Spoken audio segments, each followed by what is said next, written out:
Welcome back to Travel with Bree. Last video, we discussed how to choose your destination if you don't already have one in mind, and for those taking international trips, we discussed getting your passport and understanding visa requirements.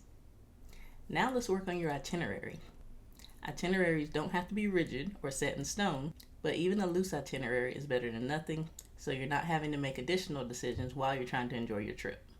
And having an itinerary can help when booking your flight, accommodations, and transportation.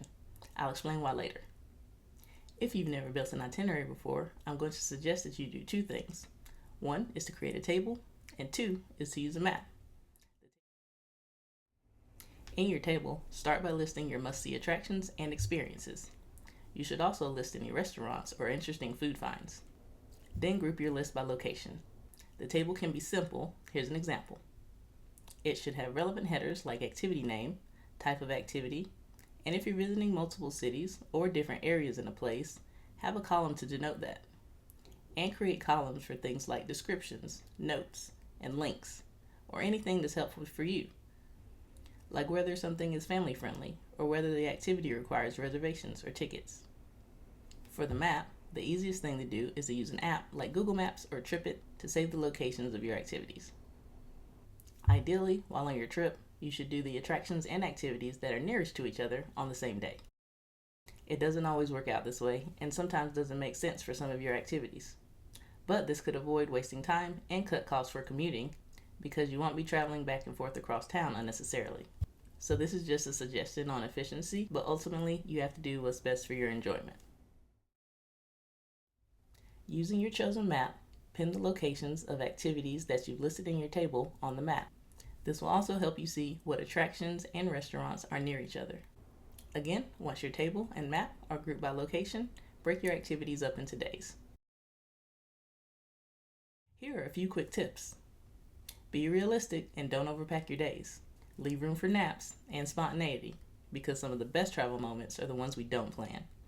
Be flexible and have backup plans, especially for things like rainy days or unexpected cancellations or closures. Get your tickets early. Most activities and experiences have decent cancellation policies, but be sure to read those carefully. But go ahead and get your tickets, because depending on the attraction, the spots could fill up quickly. Make your reservations early. This is the same reasoning as getting your tickets early. Reservations could fill up fast. Now let's book that flight. For flights, you can use comparison sites like Google Flights or Skyscanner to find the best deals. If your dates are flexible, play around with the calendar to see if flying a day or two earlier or later saves you any money. You can also set up fare alerts to track price drops.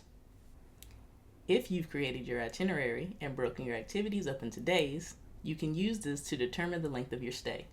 And based on your itinerary, you'll know what dates you absolutely must be in specific locations, which will help in choosing your travel dates.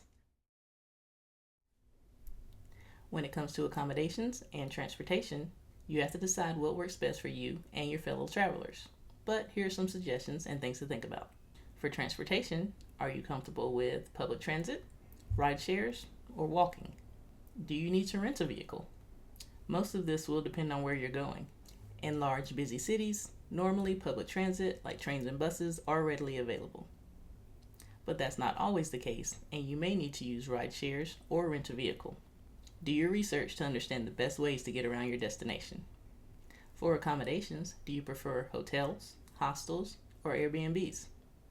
In any case, look at reviews, location, and amenities to make the best choice. Think, do you want breakfast included?